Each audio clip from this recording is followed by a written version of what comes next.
नमस्कार, आप देख रहे हैं जनादेश 2024 और मैं आपके साथ सुष्मिता राज। और आज के इस डिबेट में सबसे प्रमुख मुद्दे पर हम बातचीत करेंगे। जिस पल का इंतजार तमाम झारखंडी वासी कर रहे थे, आज वह पल सामने है, क्योंकि कल से झारखंड में लोकसभा चुनाव के पहले चरण की जो मतदान की प्रक्रिया है वो शुरू हो जाएगी। झारखंड में लोकसभा चुनाव के पहले चरण का मतदान कल होगा और लोकसभा की 4 सीटों पर कल सुबह 7 बजे से शाम 5 बजे तक मतदान होगा। 2019 में 4 में 3 सीट पर बीजेपी का कब्जा था, जबकि सिंहभूम सीट पर कांग्रेस का कब्जा था। लेकिन कांग्रेस सांसद गीता कोड़ा इस बार बीजेपी के टिकट पर चुनावी मैदान में है। बीजेपी अपने गढ़ को बचाने में जुटी है, तो इंडी गठबंधन को उम्मीद है कि जनता का आशीर्वाद उन्हें मिलेगा। पहले रिपोर्ट देखिए, उसके बाद हम आपको तमाम अपने अतिथियों से मिलवाएंगे। सोमवार को झारखंड में पहले चरण का मतदान। खूंटी, सिंहभूम, पलामू और लोहरदगा सीट पर मतदान। एनडीए को गढ़ बचाने की चुनौती, कमबैक करने की तैयारी में इंडी गठबंधन। 2019 में 3 सीट पर बीजेपी का कब्जा। गीता कोड़ा को 2019 में मिली थी जीत। गीता कोड़ा बीजेपी के सिंबल पर मैदान में। झारखंड में सोमवार को पहले चरण का मतदान होना है। पहले चरण में केंद्रीय मंत्री अर्जुन मुंडा की प्रतिष्ठा दांव पर है।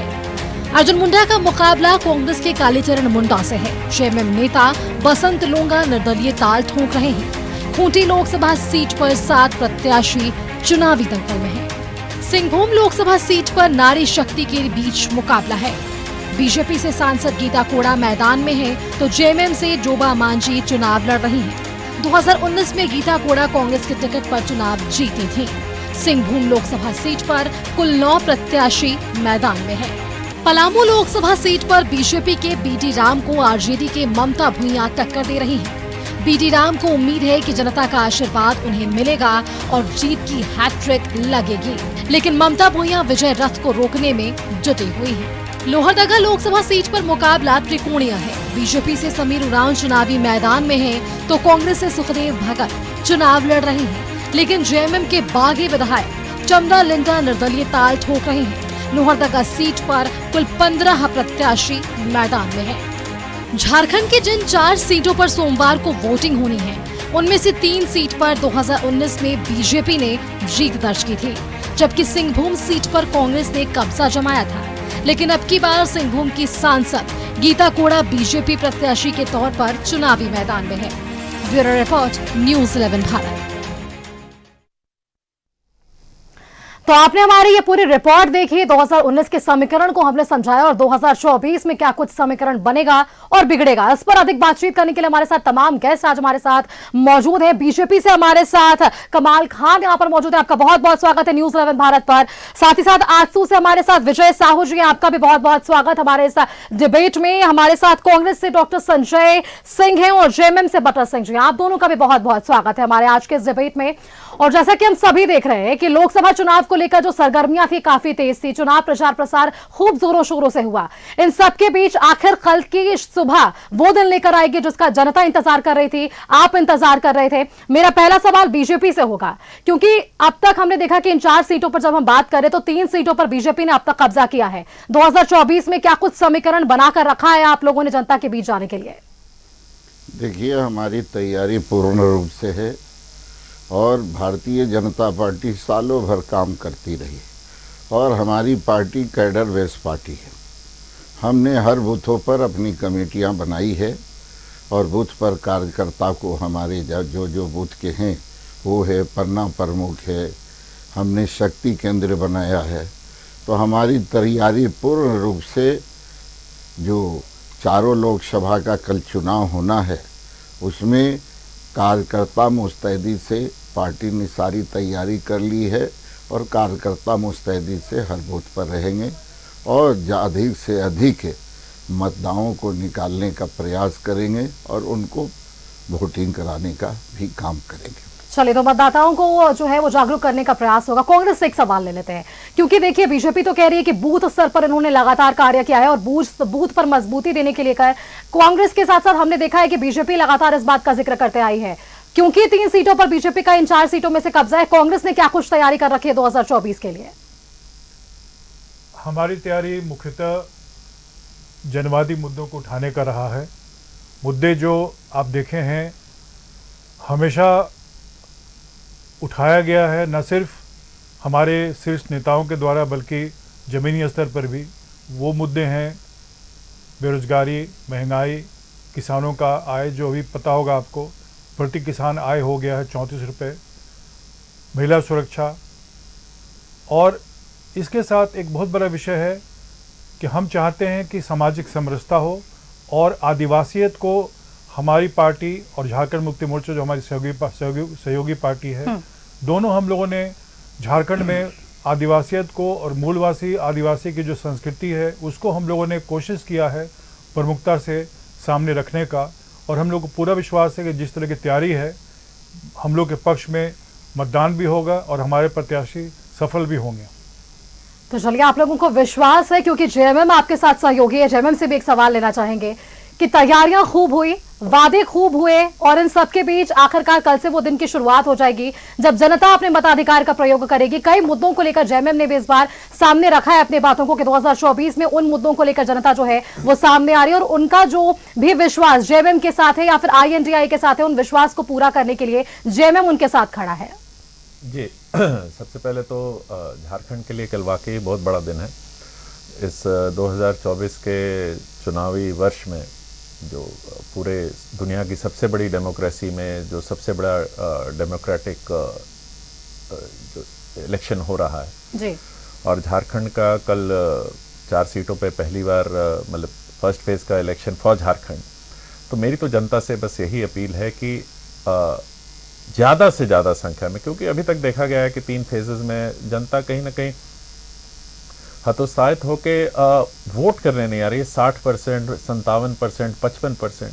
तो मेरा यही आग्रह है झारखंड की जनता से कि अगर आपको आपकी अपनी सरकार चाहिए, ये नहीं कि आपके ऊपर थोपी हुई सरकार, तो कल ही मौका है, और जो भी जितने फेजेस हैं उसी दिन मौका है आपके हाथ में, क्योंकि फिर उसके बाद फिर कहने को रह जाएगा कि ये तो आपके हाथ में ये डिसीजन है। कल ज़्यादा से ज़्यादा नंबर पे आए और पूरे, एक तो मैं विश करता हूँ कि झारखंड पूरे देश में ऐसा स्टेट बने जहाँ सबसे ज़्यादा वोटिंग हो और एक एग्जाम्पल सेट हो। और जो मुद्दे हैं, देखिए आपने मुद्दों की बात की, तो हमने तो हमेशा ही वो मुद्दे उठाए हैं जिससे आज की जनता को सरोकार है। नौकरी, महंगाई, औरतों की इज्जत, रोजगार। बट आप देखिए जो दूसरी तरफ आज जैसे प्रधानमंत्री की बंगाल में रैली थी, उन्होंने गारंटी क्या दी? कहीं नहीं रोजगार की गारंटी दी। गारंटी देखिए उनको सिर्फ, और जैसे हमारे भाई बोल रहे थे कि वो तो हर दिन वो तो कभी रुकते ही नहीं है, बीजेपी की मशीन तो 24 घंटे काम करती है। मैं मानता हूँ 24 घंटे काम करती है, और मैं तो प्रार्थना करता हूँ, आशा करता हूँ भगवान से, बहुत बार ईश्वर से करता हूँ कि इतनी मेजॉरिटी मिली थी, अगर सही डायरेक्शन में काम किया होता तो आज इंडिया वाकई में विश्व गुरु बन गया होता। बट ये जो मशीनरी है इनकी काम करती है, बट क्या हिंदू मुसलमान लोगों के दिमाग में, कान में जहर कैसे घोला जाए। आप देख लिए आज के उनके स्पीच में बंगाल में जी, गारंटीज नौकरी की नहीं दी, महंगाई की नहीं दी। क्या गारंटी दी?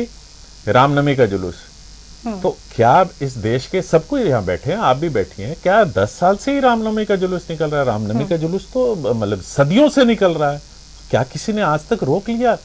और ये बोल रहे हैं कि नहीं मैं रुकने नहीं दूंगा, ये गारंटी है। दूसरा, सुप्रीम कोर्ट में राम मंदिर का फैसला पलटेगा नहीं।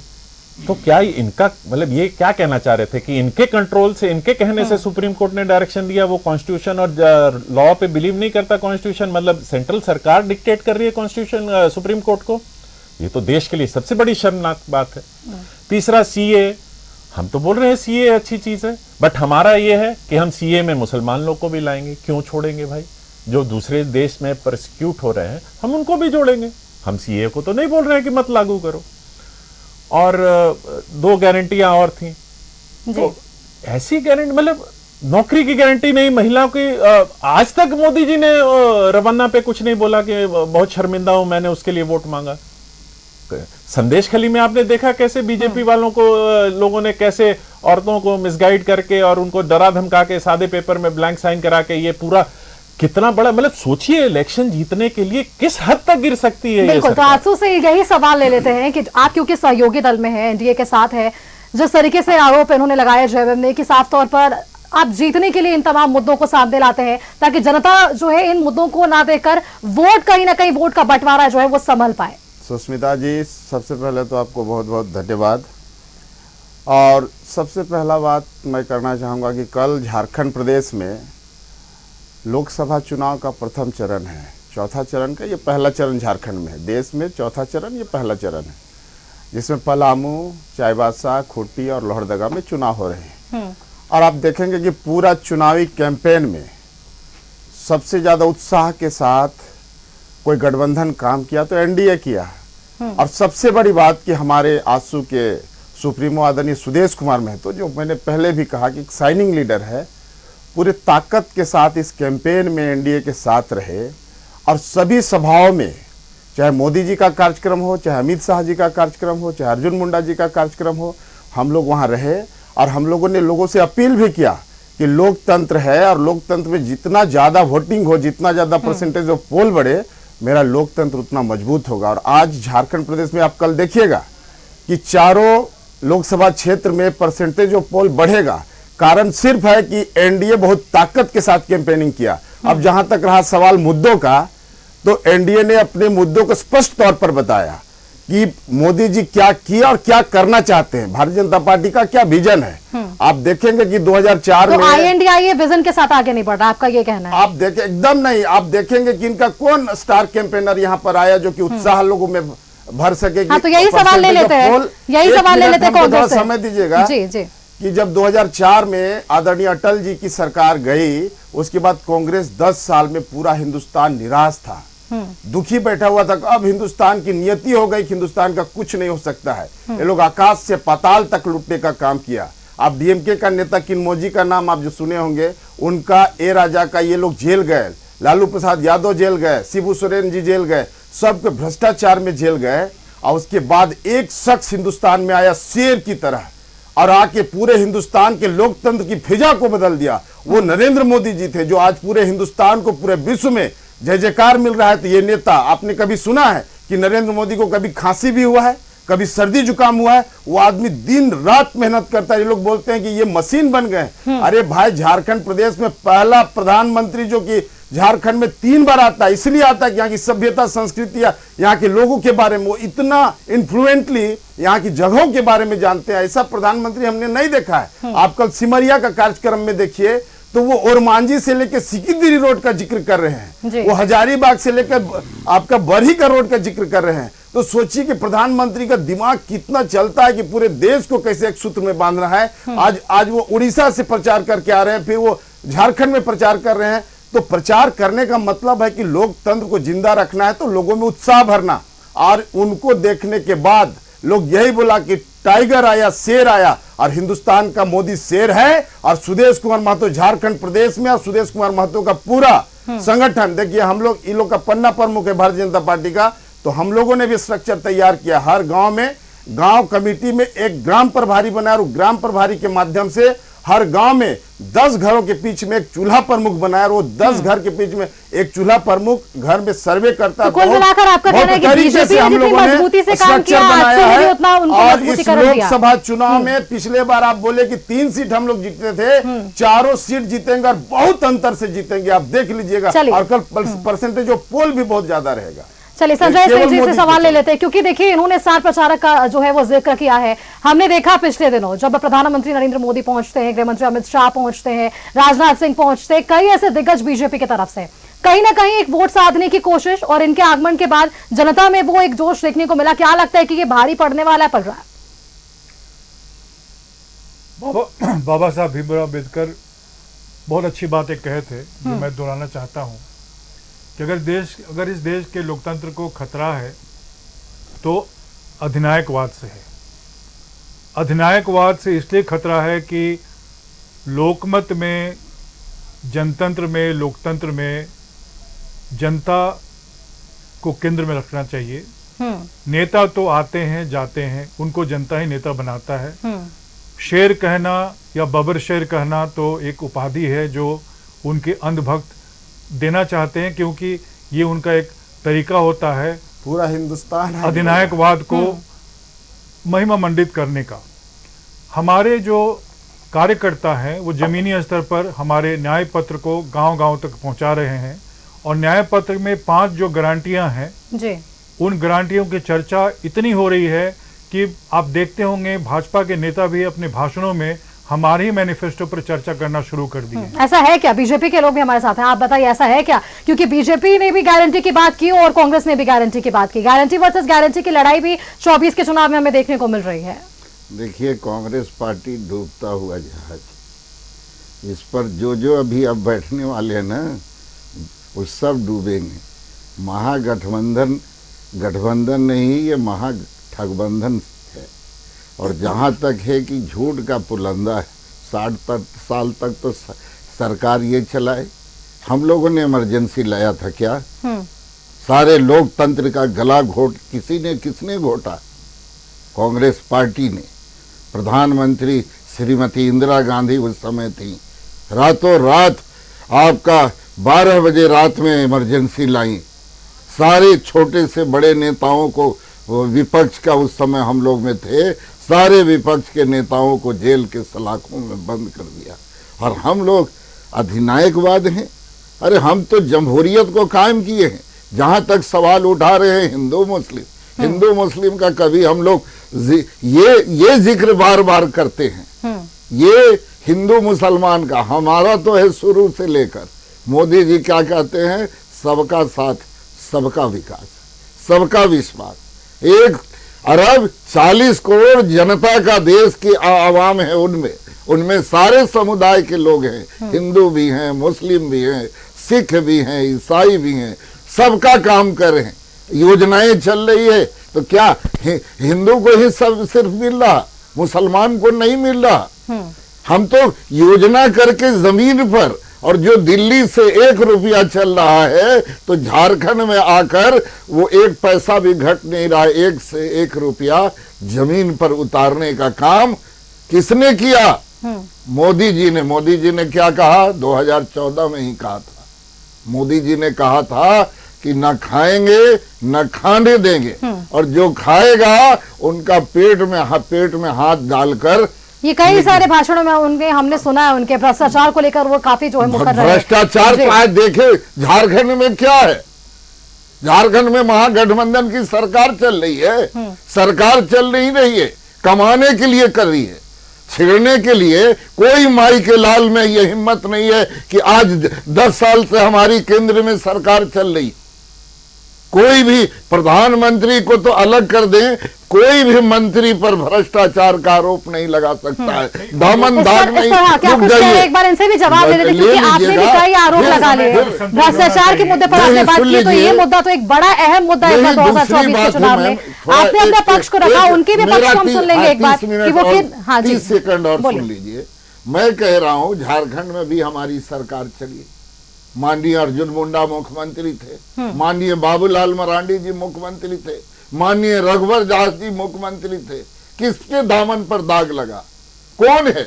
यहाँ तो एक पैर जेल में जा रहा है तो एक पैर बेल में छूट कर आ रहे हैं, और बेल में भी छूट रहे हैं तो किसके लिए? कोई अच्छा काम करके लिए नहीं। महात्मा गांधी के तरह कहते हैं नमक सत्याग्रह करके जेल में नहीं जा रहे, या तो भ्रष्टाचार के आरोप में जा रहे हैं, या तो हत्या के आरोप में जा रहे हैं, या आपका बलात्कार के आरोप में जा रहे हैं।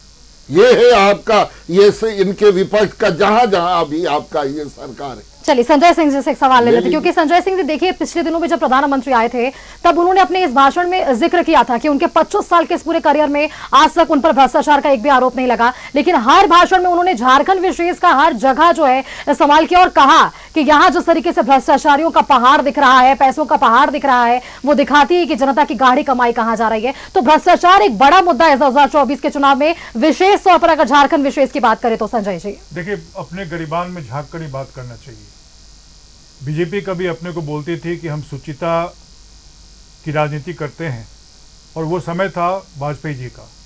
आज इंडियन एक्सप्रेस का एक रिपोर्ट है जो आप लोग सब जानते हैं, सभी मीडिया हाउसेज ने भी इसको बहुत बारीकी से इस पर डिस्कशन किया कि 26 ऐसे नेता हैं विपक्षी पार्टियों के जिन पर गंभीर आरोप लगे हैं भ्रष्टाचार के, और वो बीजेपी में शामिल होकर आज उनको बीजेपी न सिर्फ अपना हिस्सा बनाया बल्कि उनको प्रमुख स्थानों पर राजनीति में देने का और उनको एक महत्वपूर्ण भूमिका में लाने का काम किया है, नंबर 1। नंबर 2 कि अगर आप इलेक्टोरल बॉन्ड के विषय में आए हाँ। तो 3 उसमें प्रमुख बातें हैं। पहली बात यह है कि इलेक्टोरल बॉन्ड में आप देखेंगे कि क्विड प्रो को हुआ है, सुप्रीम कोर्ट के आदेश में भी इसका उल्लेख है। क्विड प्रो को का मतलब होता है कि आप जो इलेक्टोरल बॉन्ड से चंदा लिए हैं उसके बदले में या तो आप धंधा दिए हैं या धंधा लेने के बाद चंदा लिए हैं, नंबर 1। नंबर 2 कि आपने सेंट्रल एजेंसीज के माध्यम से बहुत सारे जांच करवाए और जिन लोगों के ऊपर जांच हुआ उनसे आपने चंदा लिया। ऐसे कई उदाहरण है जो मैं एक एक करके गिनाना नहीं चाहता हूं क्योंकि ये सब पब्लिक डोमेन में है। आज के विषय पर हम लोग फोकस करेंगे। तो भ्रष्टाचार राष्ट्रीय मुद्दा जरूर है, लेकिन भ्रष्टाचार में अगर कोई बहस करना चाहे तो पहले ये देखना पड़ेगा कि उसका जो अपना सूरत है और उसकी पार्टी की जो सूरत है वो किस हालत में भी दिख रहा है देश की जनता की नज़र में। देश की जनता भ्रष्टाचार के मुद्दे पर इस बात को स्वीकारता है, मानता है कि यह गंभीर विषय है, लेकिन कोई पॉलिटिकल लीडर अगर ये कहे कि मैं ईमानदार हूँ और मेरी पार्टी ईमानदार है तो उससे बड़ा कोई झूठ नहीं होगा। क्योंकि आज के दिन में भाजपा को अगर कोई भी देखे, कहीं भी देखे, किसी दृष्टिकोण से देखे तो जितने भ्रष्ट नेता हैं विभिन्न पॉलिटिकल पार्टीज के आज बीजेपी में हैं, उनको प्रमुख जगह मिला है। तो बीजेपी ने भ्रष्टाचारियों को जगह दिया है, ऐसा आपका कहना है? दिया है जी, कुछ कह रहे हैं बटर जी, उनका एक बार सवाल जवाब ले लेते हैं, क्या कुछ कह रहे हैं, उसके बाद वापस लौटेंगे आपके पास। जैसे हमारे बड़े भाई ने कहा कि झारखंड में बलात्कार के आरोपी जेल जा रहे हैं, तो हाँ, जो जिसने औरतों की इज्जत से खिलवाड़ किया वो जेल तो जाएगा। हम जर्मनी तो नहीं भेज दे रहे, या ऐसे जो वुमेन के मोलेस्टर्स हैं, जो वुमेन की डिग्निटी को आउटरीच करते हैं, उनके बेटों को टिकट तो नहीं दे रहे हम। तो हाँ, हमारे यहाँ तो है भाई कि जो अगर औरतों की इज्जत नहीं करेगा तो जेल तो जाना पड़ेगा। दूसरा, इन्होंने कहा कि मुस्लिम को साथ लेके चलते हैं, तो ये तो भाई बात सही है, या भैया सही बोल रहे हैं या हमारे देश के प्रधानमंत्री सही बोल रहे हैं। दोनों में से एक आदमी तो झूठ बोल रहा है, क्योंकि पूरी दुनिया देख रही है कि मोदी जी भाषण में कितने मुस्लिम इंक्लूजन की बात कर रहे हैं, अमित शाह कितने मुस्लिम इंक्लूजन की बात कर रहे हैं। ये तो जनता को डिसाइड करना है, इस पर मैं ज़्यादा नहीं बोलूँगा। भ्रष्टाचार की बात कर रहे हैं, देखिए भ्रष्टाचारी जेल जाएगा, जो करेगा भुगतेगा, इसमें हमारा कोई ये नहीं है। बट आप देख लीजिए, सेना की ज़मीन के बीच में कल तक जो सबसे भ्रष्टाचारी आदमी था उसको एक पार्टी के अध्यक्ष निर्मला सीतारमन से मिलवा रहे हैं बुके देके। क्या खेल था भाई पीछे, क्या खेल था? अगर भ्रष्ट मतलब जब वो तो प्रूवन है ना, अगर इनकी बात लेके चले कि ईडी ने जिस पे केस कर दिया, जो जेल से बेल पे है, वो इनके नजर में वो दोषी है, तो दोषी के साथ बाबूलाल मरांडी कर क्या रहे थे और क्यों फूल का गुलदस्ता दिलवा रहे थे? और अगर वो दोषी नहीं है, केस तो अभी कोर्ट ने डिसाइड नहीं किया, तो सेम लॉजिक फिर हेमंत सोरेन और अरविंद केजरीवाल पे भी लागू होगा। दोषी नहीं है, जब डिसाइड होगा केट, बट उनमें ये नहीं मानेंगे। कल आप देख लीजिए कि अगर हेमंत जी और अरविंद केजरीवाल जी कुछ ऐसा कर देते हैं तो इनका देख लीजिएगा कैसे शुरू हो जाएगा सोशल मीडिया में ट्रोल होना कि ये कैसे हो गया, देखिए दोषियों के साथ फैलाने की पिक्चर। और सबसे बड़ी पिक्चरों की एक बात आई जो बहुत बात उठती है कि जैसे बनारस बीएचयू का आया था, जो 3 रेपिस्ट थे, जो बीजेपी के कार्यकर्ता थे, उनकी फोटो दिखाई कि ये देखिए मोदी जी के साथ फोटो है, आदित्य मतलब उनके योगी जी के साथ फोटो है। मैं मानता हूं कि नहीं कंपेयर करना चाहिए, क्योंकि किसी को पहले से नहीं पता है कि कोई कल क्या करेगा जी। बट ये जो कल की पिक्चर थी, इसमें तो उनको पता था कि ये क्या करके आया है, उसके बाद फोटो खिंचाना, दैट इज सिंपली अनएक्सेप्टेबल। तो बिल्कुल आपने जो तरीके से एक बात और जी, मैं इमरजेंसी की बात कर रही थी। देखिए, जिसने इमरजेंसी लगाई उनके पोते ने इस देश से माफी मांगी। 1984 के दंगे हुए, मनमोहन सिंह ने इस देश से माफी मांगी, कांग्रेस के प्रधानमंत्री थे।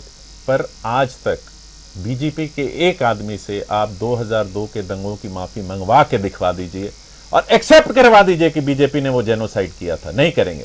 और आज के दिन में, आज की, उस समय तो इमरजेंसी लगी थी, पेपर पे लगी थी, आज की मतलब अनडिक्लेयर्ड इमरजेंसी आज जो है, कोई मीडिया हाउस, इतने पत्रकार जेल में हैं जिनका आज तक ट्रायल नहीं हुआ, इतने जो सरकार के अगेंस्ट बोलेगा वो अर्बन नक्सल हो गया, वो जेल में जाएगा। आपने देख लिया कि कैसे इतने देर बाद कोर्ट्स का डिसीजन आ रहा है कि सरकार ने गलत किया। बट एक शब्द किसी बीजेपी वाले से बुलवा दीजिए कि हाँ गलत हुआ, तो मैं मानने को तैयार हूं। हमने माफी मांगी, हमारे इंडिया के गठबंधन ने अगर गलत किया तो माफी मांगी, चलिए इनसे माफी मंगवा के दिखा दीजिए।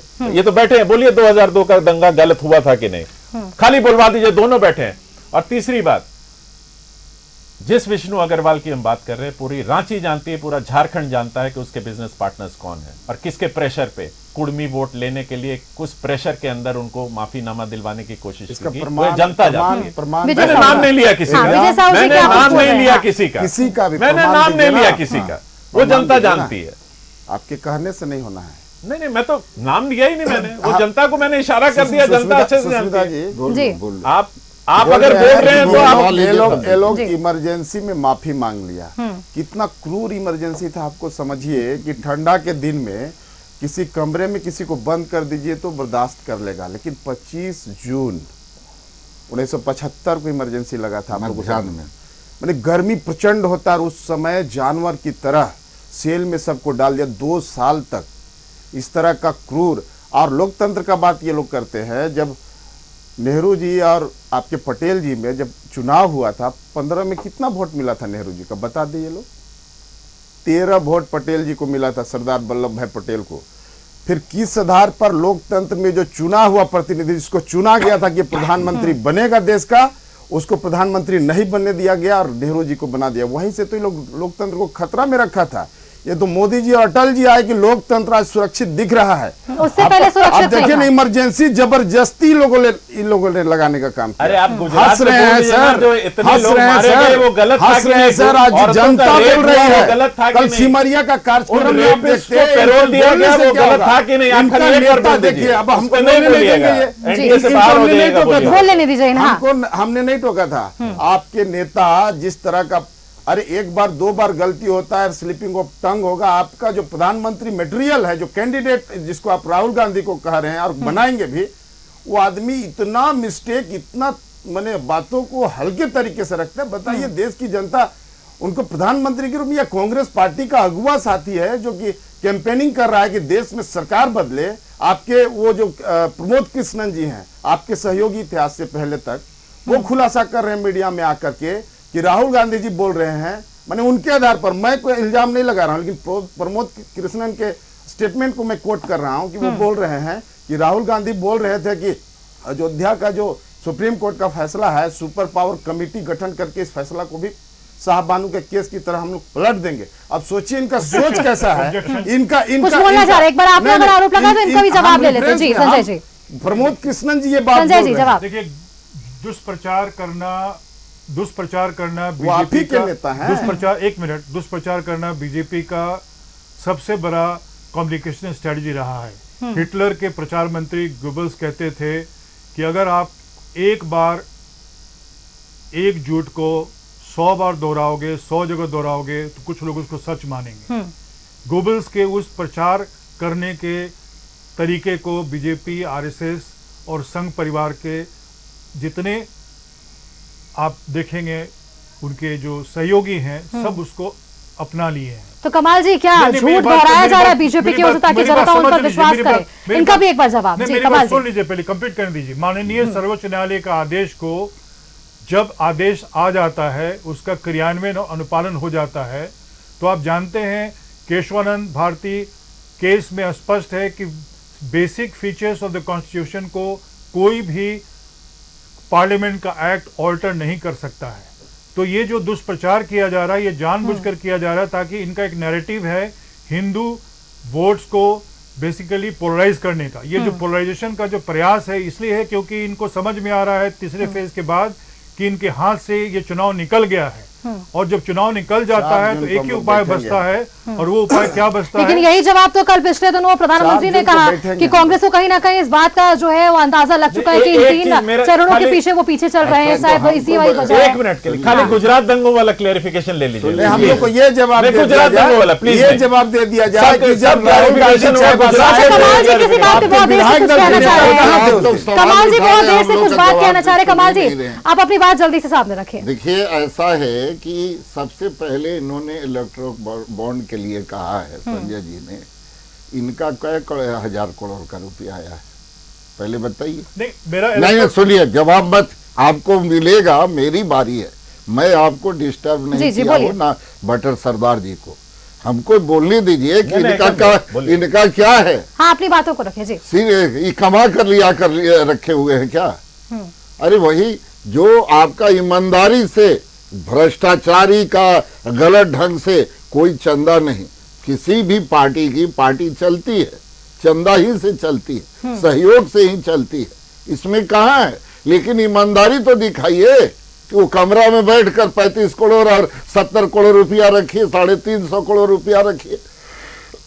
जहां तक है 2002 का, ये सरदार जी बोल रहे हैं बटर हाँ, जी, बोलिए।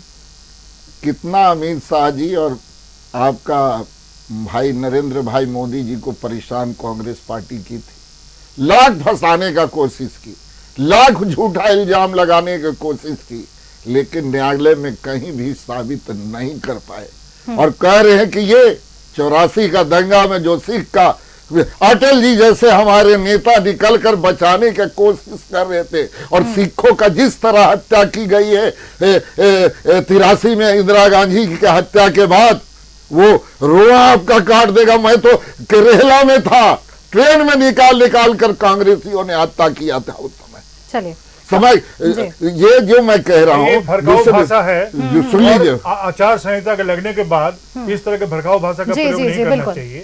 ये बेसिकली इंसाइटमेंट होता है। इंसाइटमेंट आईपीसी में एक ऑफेंस है। अब सुन लीजिए ना, इसलिए सुन आप लीजिए कृपया तो। इस तरह की भाषा का प्रयोग नहीं करेंगे। ऐसा है ये कि- गोधरा में भी बहुत लोग आप उठाएंगे तो नहीं, आप उठा रहे हैं तो मैंने आप गोधरा- बुला तो के देखिए, तो- क्योंकि गोधरा की आज ये बात की मुद्दा थी। भ्रष्टाचार का उठा है, तो भ्रष्टाचार के मुद्दे पर उस पर कई अड़िए बार रहे हैं, पक्ष और 50 विपक्ष जो है ये वो आमने लेकर आ सामने रहे हैं। आया, और इन मैं तमाम कह रहा हूं विपक्षों कि के सुन मुद्दों को लीजिए लेकर हमने कि बातचीत की है। देखिए, ये वापस बचने लौटेंगे का आपके कोशिश पास कर और रहे हैं। आपके भी जवाब जो को लेने की लोग कोशिश करेंगे कि किन मुद्दों को लेकर इस बार झारखंड में चुनाव, और ये 4 जो लोकसभा सीट है, इन पर जनता किन मुद्दों के आधार पर वोटिंग करेंगी। लेकिन भ्रष्टाचार के मुद्दे पर आज हम इस बार इसलिए जिक्र कर रहे हैं क्योंकि 2024 के चुनाव में लगातार भ्रष्टाचार का जिक्र प्रधानमंत्री ने भी किया है और इस पर पलटवार भी हुआ है।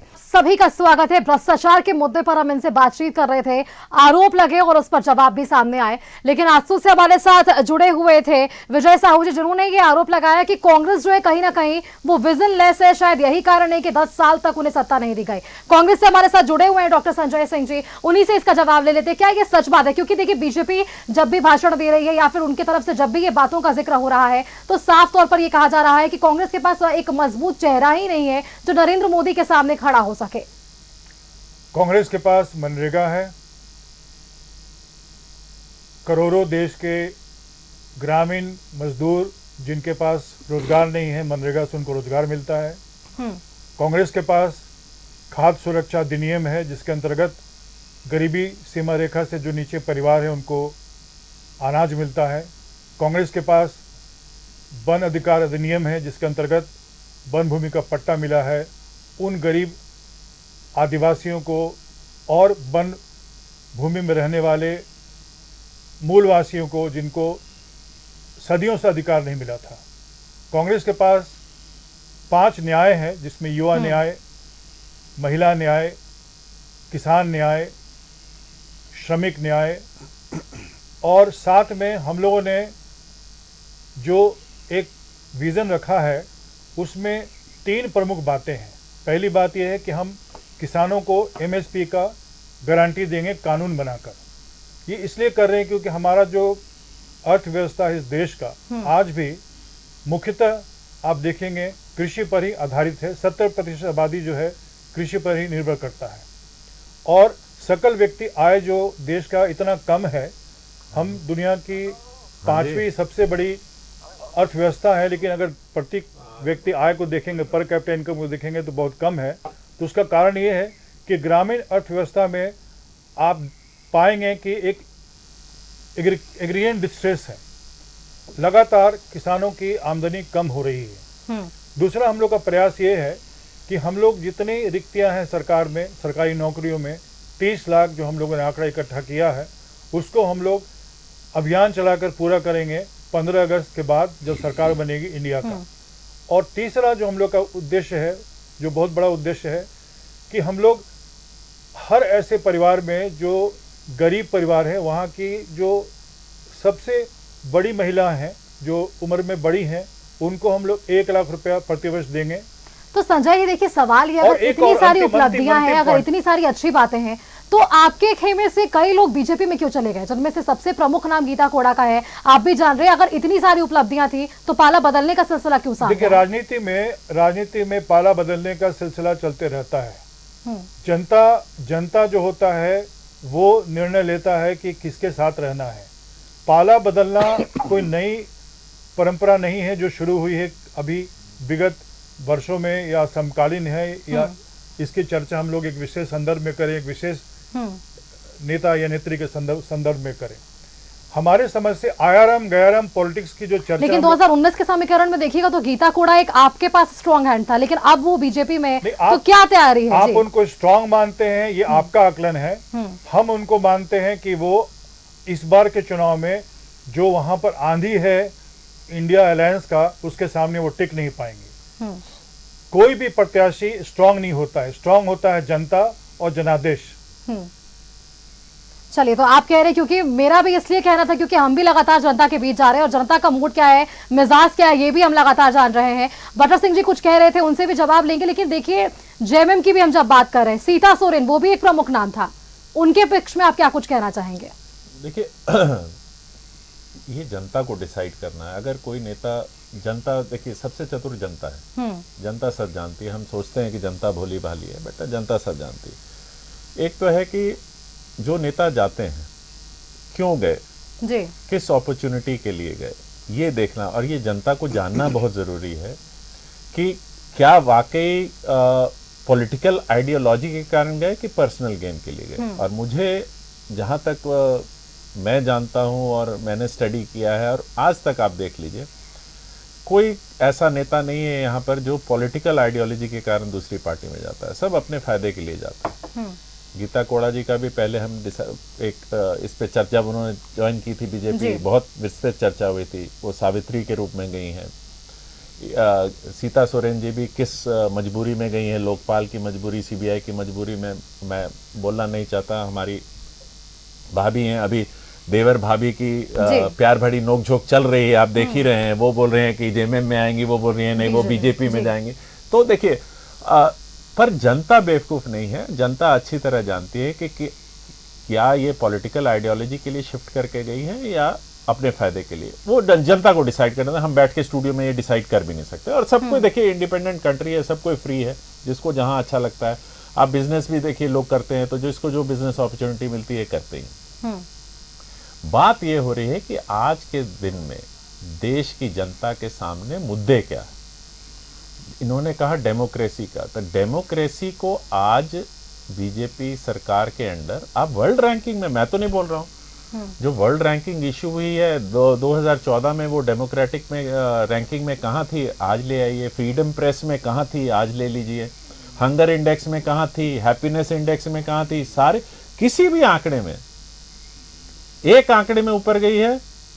किस आंकड़े में ऊपर गई है? हाँ, डॉलर जरूर, रुपया पहले 60 रुपया था, आज 85 रुपया, 84 रुपया हो गया।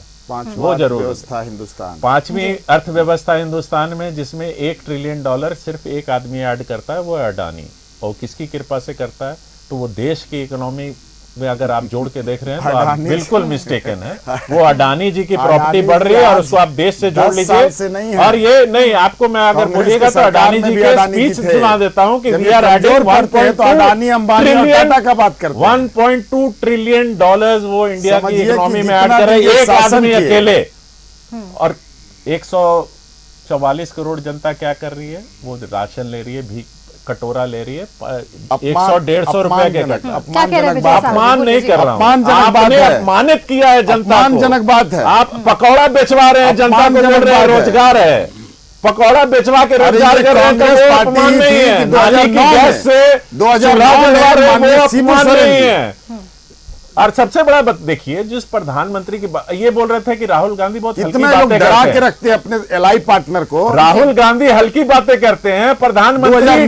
मैं इनसे पूछता हूं कि रांची डिस्ट्रिक्ट का कैपिटल बता दीजिए। प्रधानमंत्री ने कल कहा, चैलेंज किया है पूरे देश में, आप बताइए रांची का कैपिटल क्या है? 2009 में बताइए रांची का कैपिटल क्या है? प्रधानमंत्री ने बोला अपने जिले का कैपिटल बताओ, बता दीजिए, पूछिए हमको जो हमारे आजसू के प्रवक्ता से बता दीजिए कि रांची का कैपिटल क्या है। 2009 में क्या, देखिए इन लोग को जवाब देना चाहिए। सबसे पहला अरे जवाब, फिर जवाब अभी देना करंट चाहिए। में, कल मोदी जी ने बोला तो उससे करंट क्या हो सकता है? लीडर, कल आपका मोदी जी ने विधायक दल बोला का कि नेता, जिला का कैपिटल का नाम बताइए। आपका विधायक दल का नेता चाईबासा के कार्यक्रम जिस दिन हो रहा था वो कहाँ थे? क्यों नहीं उनको बुलाया गया? उनको फोन से, ऐसा जैसा हमको सूत्रों से पता चला, क्यों नहीं थे? उनको रहना चाहिए था। 2009 का बात कर रहा हूं, जब आदरणीय शिबू सोरेन जी मुख्यमंत्री थे इस राज्य के, एनडीए से थे वो मुख्यमंत्री, और उस समय संजोग से वो सांसद भी थे।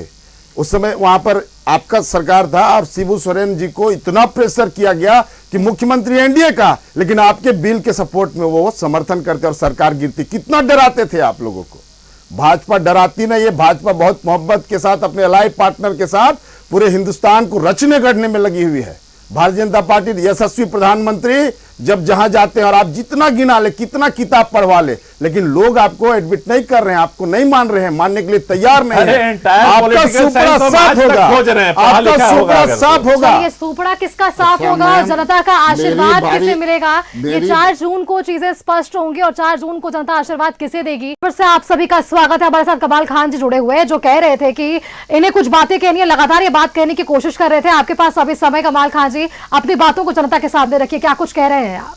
देखिए, सबसे पहले तो मैं ये अर्ज करना चाहूँगा कि कांग्रेस का जो चुनाव घोषणा पत्र है वो झूठ का पुलंदा है। आपको याद होगा कि कांग्रेस पार्टी की सरकार इंदिरा जी के हो, 2 बार बनी। एक बार बेरोजगारी हटा देंगे, बेरोजगारी और बढ़ती चली गई। एक बार इंदिरा जी ने कहा कि गरीबी हम हटा देंगे देश से, गरीब और बढ़ते चले गए। और देखिए हमारा चुनाव घोषणा पत्र, हमने अपना कहा देश के लोगों को, हम इतना बड़ा महामारी हो या कुछ भी हो, उसमें हम देश की जनता को, 80 करोड़ लोगों को हम निःशुल्क अनाज दे रहे हैं। भूख से तड़प तड़प कर दम तोड़ने नहीं दे रहे। 80 करोड़ जनता को जो देश का है, हम उनको अनाज दे रहे हैं निःशुल्क रूप से।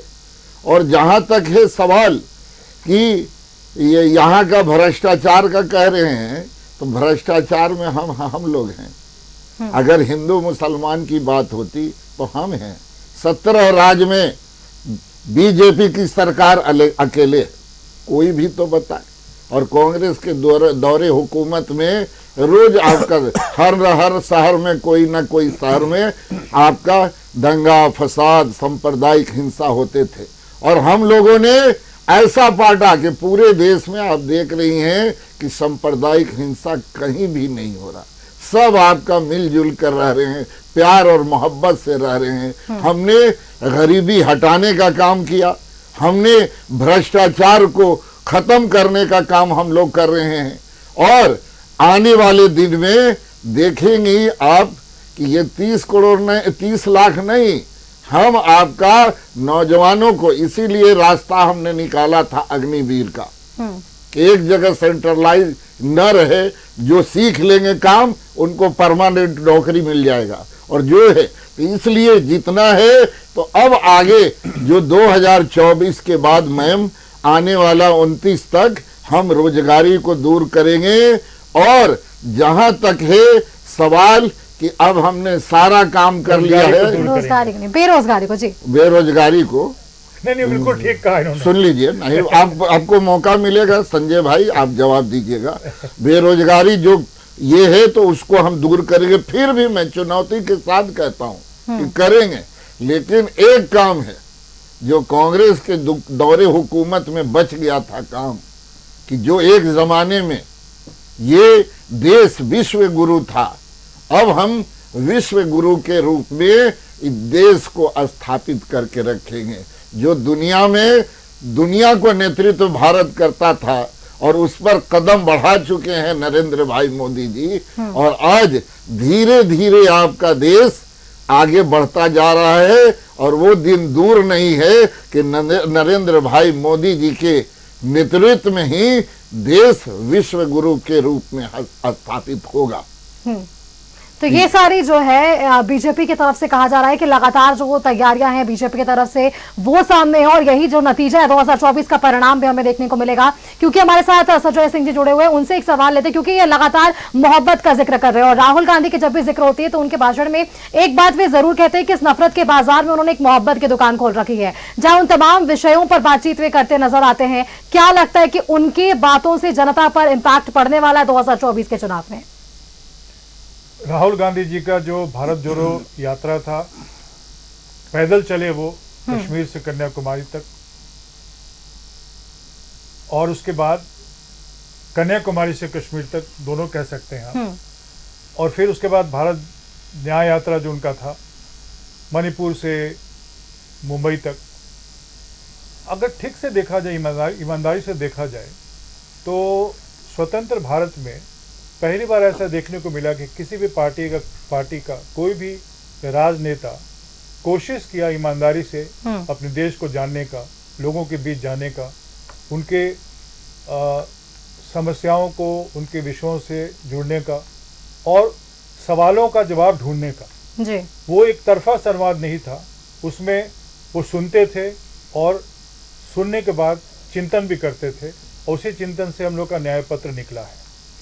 अब हमारा ये मानना है कि इस देश को गंगा यमुनी तहजीब के बनावट से जो मजबूत किया गया है, और इसमें जो multi cultural, multi ethnic, multilingual एक सोसाइटी है जिसकी बनावट हम लोगों ने नहीं रची थी, ये हम लोग को इस सब कॉन्टिनेंट के विरासत के रूप में मिला है, इसको कोई बदल नहीं सकता है। इसलिए एक राष्ट्र एक नेता की जो एक अवधारणा बन रही है, जो वीडी सावरकर ने शुरू किया था, फादरलैंड कहकर इंडिया को, मदरलैंड भी नहीं कहते वो आप जानकर आश्चर्य होगा।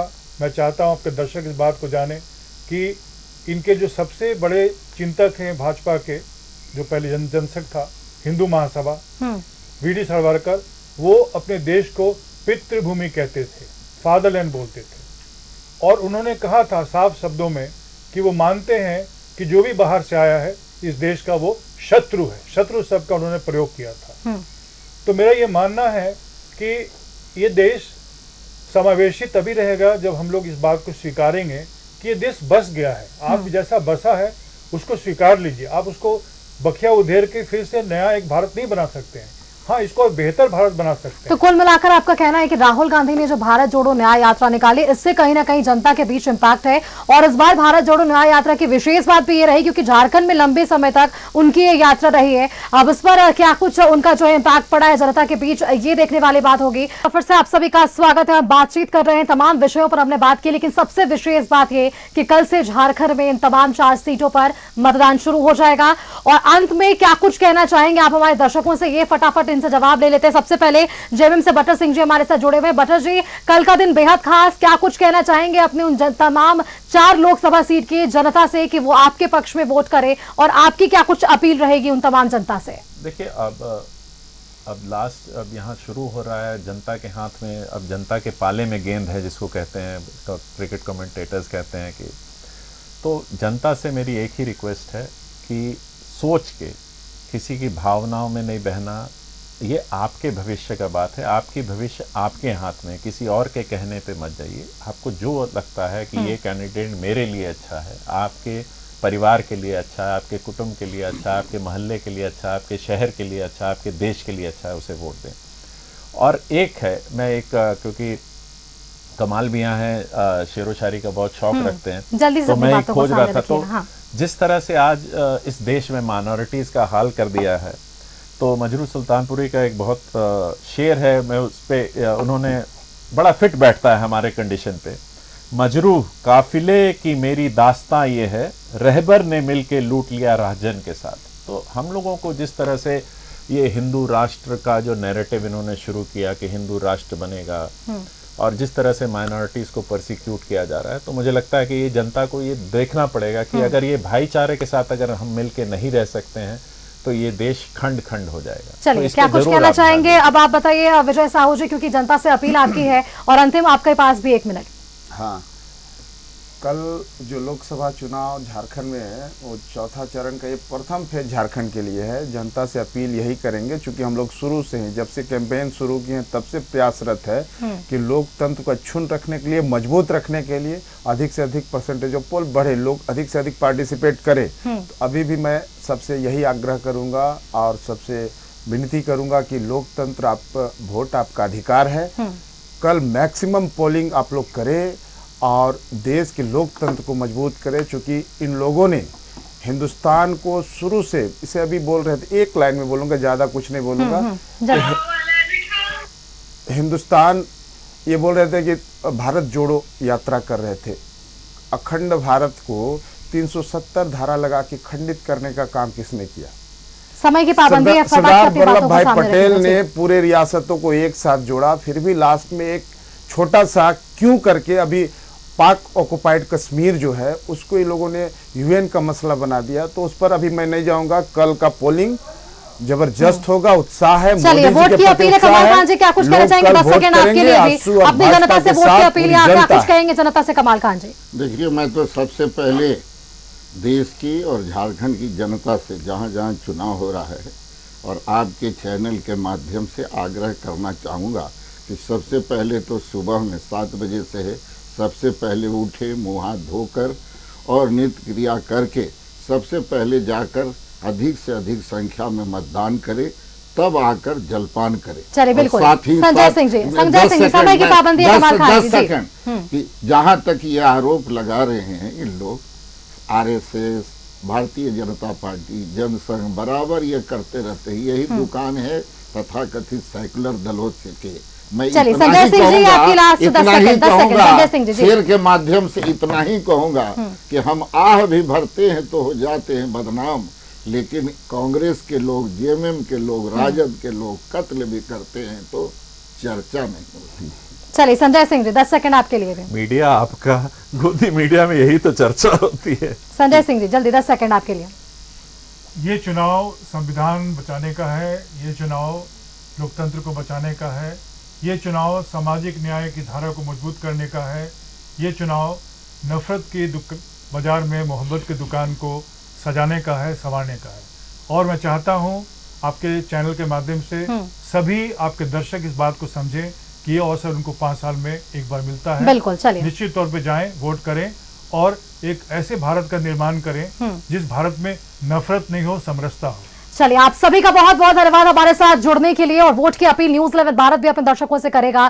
पहले जलपान के पहले जो है, पहले मतदान करिए ताकि आपके मताधिकार का प्रयोग सही जगह हो। 5 सालों में आपके लिए पहला ये मौका आता है और इस मौके का जो भरपूर फायदा है वो जनता उठाएगी।